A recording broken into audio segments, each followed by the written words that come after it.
E em direto estamos, sim. Mas como sempre, como de costume, ainda não te vejo e vou aproveitar para fazer aqui uma operação útil. Espero eu. E assim será feita. Vamos cá ver. E já te vejo, Julieta. Estamos quase a começar.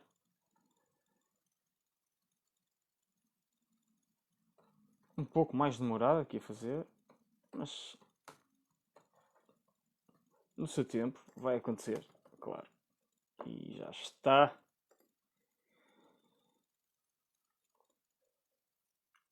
Está. Estamos. Boa tarde. Bem-vinda e bem-vindo. Mais uma vez vamos apresentar uma focalização sobre o propósito de vida de pessoas e organizações em torno da frase dissolve obstáculos.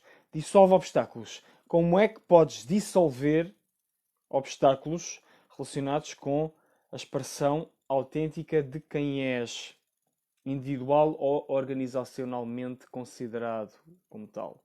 Essa dissolução e essa libertação, essa solvência dessas barreiras que às vezes parecem intransponíveis. E qual é a melhor forma de o conseguirmos fazer? Pois para mim é muito simples. Tudo começa exatamente no ponto que eu já reforcei ao longo de tantas transmissões, mas não me vou cansar de voltar a reforçar e vou reforçá-lo tantas quantas vezes eu vá falar sobre o propósito, e é a dimensão da presença, da ativação da presença. E qual é o caminho para o conseguirmos fazer? É o caminho de procurarmos ter a atenção o mais plena possível no aqui e no agora, enquanto acesso às dimensões mais profundas da nossa própria existência e do nosso próprio ser. E porquê é que isto é tão importante? E porquê é que isto se reflete de uma forma tão clara e tão genuína nessa percepção da dissolução dos obstáculos, de dissolver os obstáculos?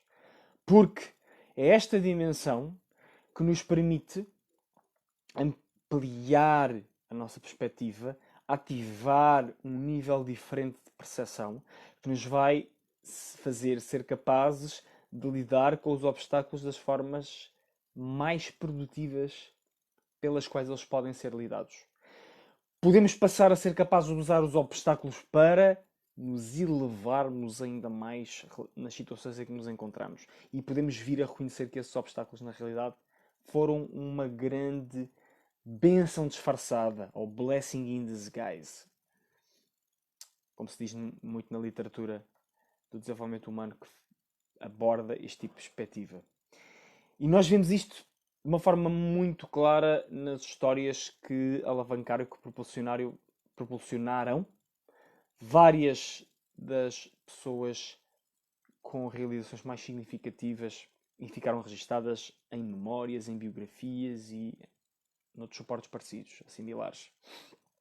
Que é o reconhecimento que eles fazem de que momentos que pareceram e que estavam e eram de grande desafio nas suas vidas, que foram esses mesmos momentos que mais tarde os alavancaram e os apoiaram e levaram na escalada rumo àquilo que acabaram por se tornar como seres humanos e, obviamente, às concretizações que acabaram por concretizar, estando nessas mesmas posições.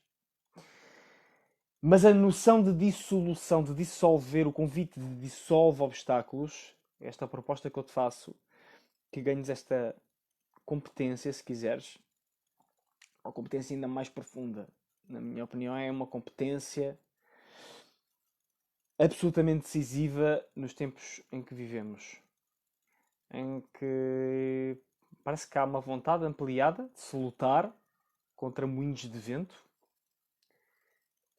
Talvez várias das percepções coletivas sejam ilusórias, no mínimo distorcidas relativamente àquilo que é a realidade dessas mesmas expressões associadas a essas percepções, ou à forma como nós interpretamos expressões dessa realidade, que podem ou não refletir a sua essência, aquilo que verdadeiramente faz a diferença. E sendo mais claro, se nós temos uma determinada interpretação a partir de um facto que não existe, que por simplesmente é uma ficção, automaticamente estamos a gerar um obstáculo. Não tem é um moinho de vento. É um moinho de vento na nossa mente. Não é? Porque a partir de uma visão distorcida estamos a criar. É como a história do que se faz a um elefante bebê quando está a ser amestrado e acaba de nascer. Ele, não sei se já ouviste, ata-se-lhe uma corda à sua pata, a uma das suas patas, um pequeno cordel, e prende-se a outra ponta dessa corda numa estaca, fica cravada no chão. E no momento é suficiente para o bebê elefante não sair daquele raio de ação que lhe foi pré-determinado. Mas à medida que o bebê cresce, e isso vai tornando um elefante jovem e mais tarde um elefante adulto, e ele tem força mais do que suficiente para quebrar, para romper com aquela corda e para avançar para a liberdade, se assim o entendesse. Mas o que é que acontece? Isto não é aquilo que se verifica. Porquê? Porque o bebê elefante incrustou nele mesmo uma programação de impossibilidade em romper aquela corda, em quebrar aquela prisão. E essa programação permanece enquanto animal irracional, ou pelo menos assim o percebemos como tal, que é, para o resto da sua vida, e fica então preso àquela corda, mesmo tendo uma força completamente desproporcionada que poderia quebrá-la. E portanto, temos um elefante adulto preso a uma corda que apenas seguraria um elefante bebê. Mas já não questiona esse limite, já foi adestrado, treinado, programado para não o questionar e não o romper. E portanto aquilo que acontece é, nós, felizmente, temos mais capacidades, temos mais possibilidades, temos mais oportunidades de aprender a romper as nossas cordas. E mais do que isso, a dissolver sequer a noção da própria corda.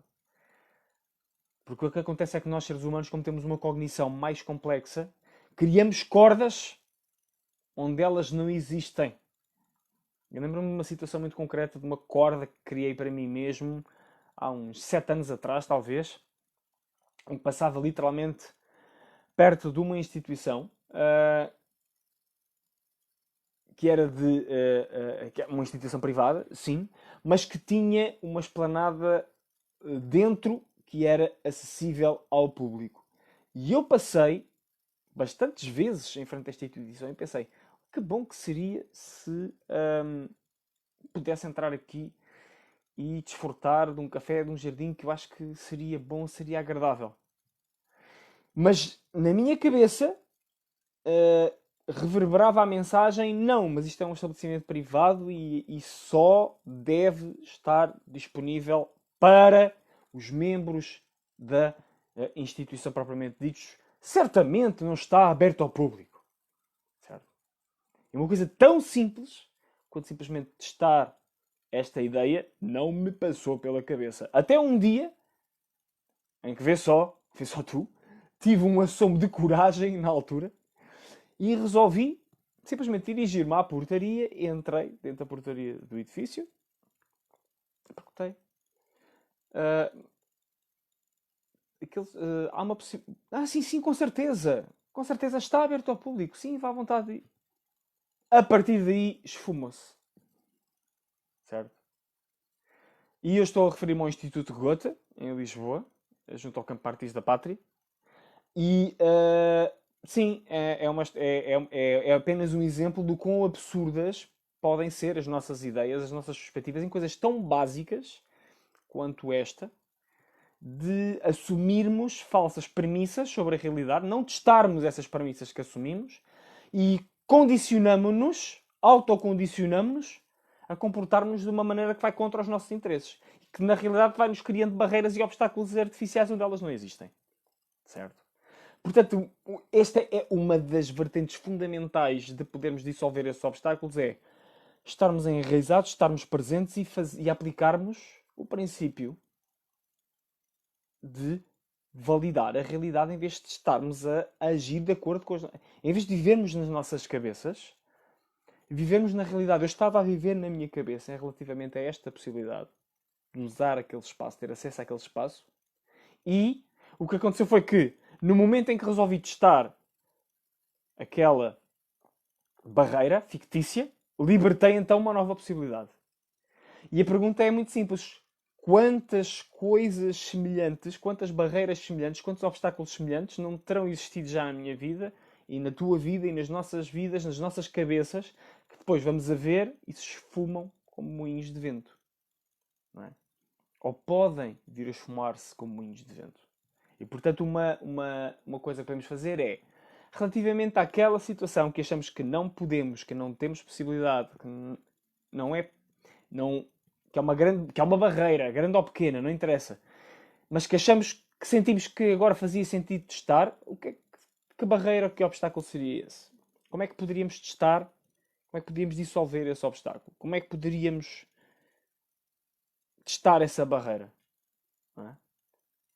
E se é uma barreira sem existência material propriamente? Se é uma maneira de ver a vida? Será que não posso encontrar novos significados que não só não neguem a realidade disso, a realidade para a qual isso possa apontar, como libertem formas ainda mais funcionais, ainda mais capazes, ainda mais profícuas de poder usar essa realidade para fazer algo melhor, para libertar um aspecto diferente em mim? Será o quê? Será uma crença nas minhas capacidades?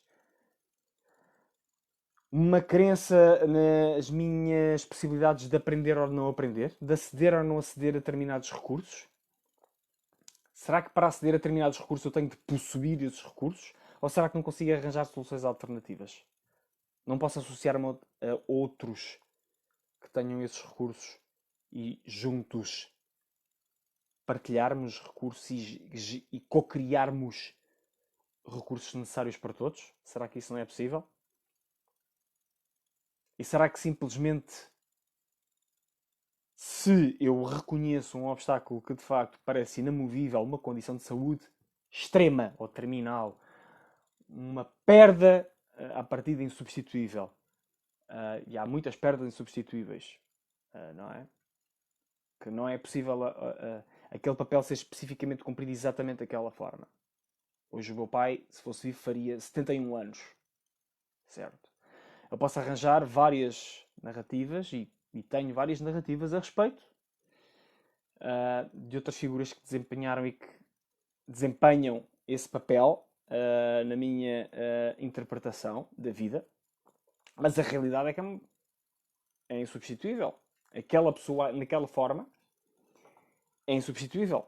Mas será que não há outras formas de encararmos essas perdas que, de facto, numa determinada dimensão são substituíveis, mas noutras dimensões conseguimos encontrar vários reflexos que, se calhar, com alguma criatividade nos podem devolver, lá está, as tais bênçãos e as tais oportunidades que de outra forma não teríamos?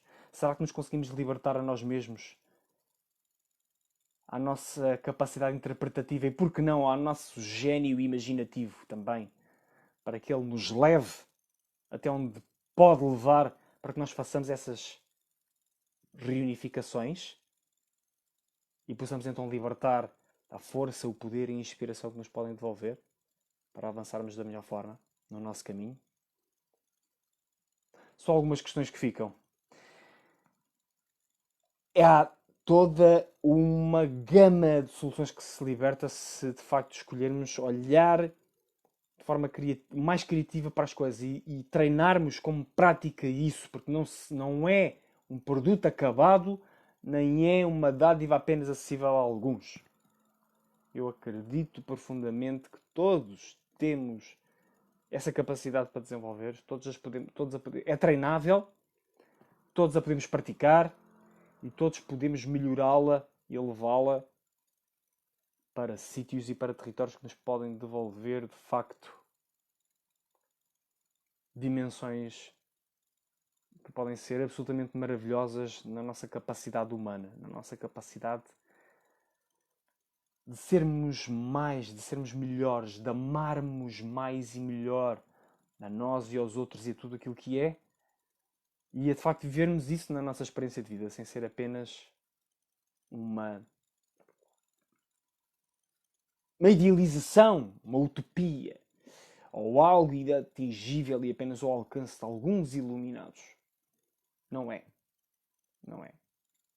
Ou pode não ser, se assim o escolhermos. E obviamente tivermos a convicção, a entrega, o compromisso de aplicarmos empenho, energia, prática deliberada, recorrente, em torno dessa capacidade de ressignificação, tanto quanto de reconhecimento mais profundo e mais pleno da realidade, para não inventarmos obstáculos onde eles não existem, para desmontarmos as invenções que já foram feitas, seja por nossa iniciativa ou por iniciativa de terceiros projetada sobre nós, e voltamos à mesma questão que a gente já sabe, da socialização, da parentalidade, etc, etc, que tendo feito o que podiam, o melhor que sabiam, agora é nossa responsabilidade, se assim a aceitarmos, renovarmos, reformularmos, refazermos, anularmos, desmontarmos essas representações que possam precisar desse tipo de mudanças e então irmos em busca nós daquilo que verdadeiramente faz sentido para podermos caminhar da melhor forma. Em adesão cada vez mais plena à realidade.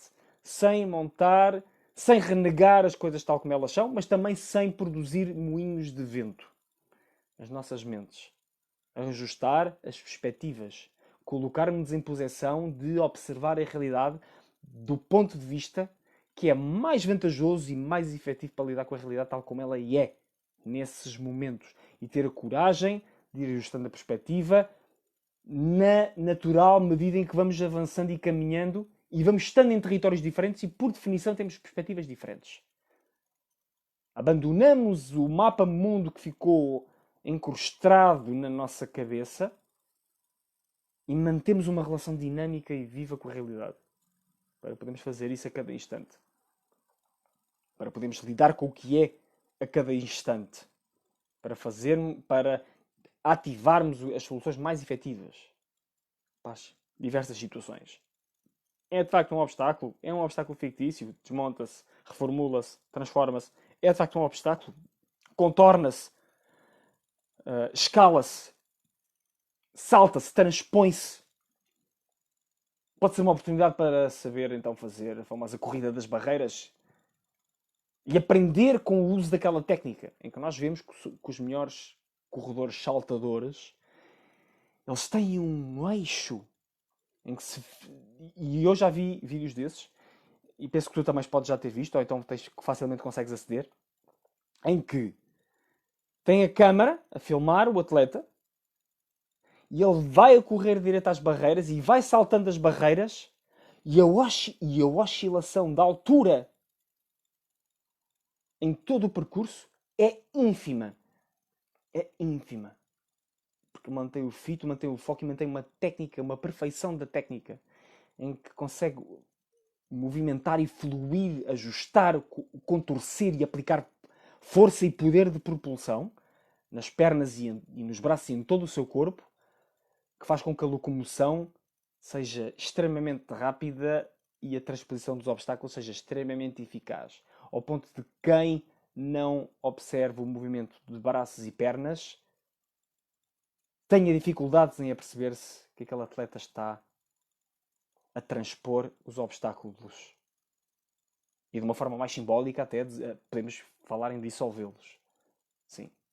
Não podemos nós ser também esses atletas na vida dos obstáculos. Não podemos nós também treinarmos a nossa maneira de estar e de agir perante as dificuldades para sermos como esse atleta de transposição de obstáculos. Não podemos nós aperfeiçoar a nossa técnica de transposição das várias barreiras com aquela elegância, com aquele poder, com aquela energia, com aquela graciosidade, eficiência, rapidez, vigor? Eu acho que sim. Podemos não ser perfeitos, mas podemos fazê-lo. É possível. Se não há questões, alguma questão, algum exemplo queiras partilhar, algum ângulo queiras sublinhar agora aqui, relativamente a esta ideia da dissolução de obstáculos, a este convite de que dissolvas os teus obstáculos, e há algumas achegas, se quiseres alguns convites, algumas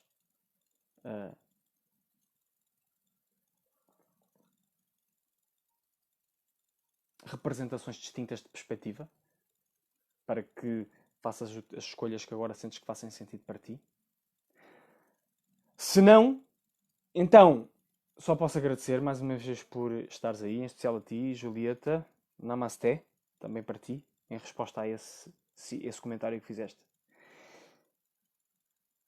E, claro, qualquer coisa podes enviar uma mensagem privada aqui mesmo nesta plataforma, ou podes então enviar-me um e-mail para julio@julioborroco.com. Eu tenho todo o gosto em responder às tuas questões, aos teus comentários e, claro, obviamente, tenho todo o gosto também em acolher-te numa sessão de aconselhamento, orientação propositada ou eventualmente numa jornada de revelação, transição ou excelência no teu propósito de vida. Se estiveres interessado ou interessada, envias-me um e-mail e vais ficar a saber mais. Por hoje é tudo. Obrigado. Amanhã vamos falar sobre prioridades. Prioridades. Vai ser a focalização que vamos trabalhar amanhã. Namasté. Beijinhos. Até lá.